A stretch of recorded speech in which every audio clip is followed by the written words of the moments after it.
Poutine et Xi, l'alliance du siècle au Kremlin. Voix off, le Kremlin, symbole du pouvoir russe. Ce jour-là, derrière ces murs chargés d'histoire, une image s'impose. Vladimir Poutine et Xi Jinping, côte à côte. Deux leaders, deux empires, une vision commune. Un moment de diplomatie soigneusement orchestré, mais dont la portée dépasse largement le protocole. Poignées de main fermes, regards assurés, drapeaux russes et chinois côte à côte. Cette rencontre au sommet n'est pas anodine. En pleine recomposition de l'ordre mondial, elle marque une étape clé, la consolidation d'un axe Moscou-Pékin, plus solide que jamais. À l'heure où l'Occident multiplie les sanctions et les tensions, la Russie et la Chine avancent en tandem. Lentement, stratégiquement, mais sûrement. Vladimir Poutine, affaibli sur la scène occidentale, trouve en Xi Jinping un partenaire de poids. Et Xi, dans cette Russie isolée, voit une opportunité. Renforcer son influence, tracer une route alternative à l'hégémonie américaine et affirmer son projet de nouvel ordre mondial multipolaire.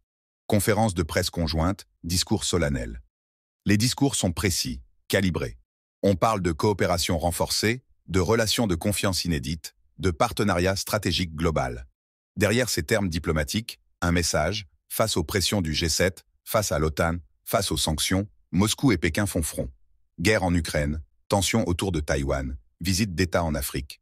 Car cette entente dépasse les simples échanges économiques ou énergétiques. C'est une vision géopolitique partagée. La Russie, embourbée en Ukraine, sait qu'elle a besoin du soutien, même tacite, de la Chine. Pékin, de son côté, observe la réaction du monde face à l'invasion russe. Et elle en tire des leçons. Sur Taïwan, sur l'influence, sur la guerre de l'informat économiquement, la Chine devient le premier partenaire de la Russie. Le gaz russe, désormais interdit en Europe, coule à flot vers l'Est. Les échanges explosent. En 2024, le commerce bilatéral dépasse les 240 milliards de dollars. Ensemble, ils construisent des infrastructures, multiplient les projets communs, renforcent leur poids dans les institutions internationales comme les BRICS. Militairement, l'entente reste plus discrète, mais tout aussi stratégique. Des manœuvres conjointes ont lieu. Les généraux se rencontrent. Et l'idée d'un équilibre des puissances face à l'OTAN devient plus tangible. Retour sur les images du Kremlin, Xi et Poutine en tête-à-tête. Mais au-delà des chiffres et des traités, ce qui frappe, c'est cette alchimie politique. Ces deux hommes, aussi différents soient-ils, partagent une même lecture du monde, celle d'un Occident déclinant, affaibli par ses divisions, et d'un futur qui s'écrit ailleurs, à l'Est. Analyse critique. Pour autant, cette alliance a ses limites, car si Xi et Poutine s'affichent unis, leurs intérêts ne sont pas toujours alignés. Pékin ne veut pas s'aliéner totalement l'Occident. Et Moscou, malgré son isolement, reste méfiante vis-à-vis d'un partenaire chinois qui devient chaque jour plus puissant.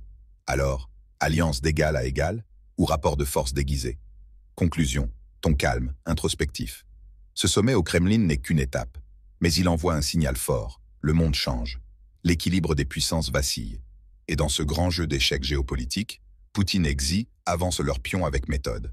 Reste à savoir qui, demain, dictera les règles de la partie.